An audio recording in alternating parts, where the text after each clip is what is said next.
మళ్ళా కొట్రామాయ వేస్తున్నాడు. నిన్న మొన్న మీరు చూశారు. మీ బిడ్డ అంటూ ఎన్నికల ప్రచారానికి వస్తున్నాడు. మీరు ఒకటే చెప్పాలి, నువ్వు మా బిడ్డ కాదు, రాష్ట్రానికి పట్టిన క్యాన్సర్ గడ్డ, మిమ్మల్ని వదిలించుకుంటామని చెప్పాలి. సినిమాల్లో పాత సినిమాల్లో చూసేవాడు నాగభూషణాన్ని, జ్ఞాపకం ఉందా మీకు? తడిగుడ్డతో గొంతులు కోసేవాడు.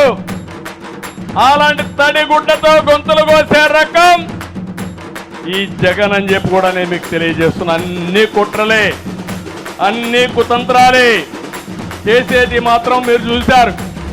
బాబాయ్ ఏమైంది? బాబాయ్ హూ కిల్డ్ బాబాయ్? ఎన్ని డ్రామాలు జరిగాయి బాబాయ్ దీంట్లో? ఇప్పటికి కూడా అసలు వాళ్ళు అరెస్ట్ అయ్యారా నేను అడుగుతున్నా.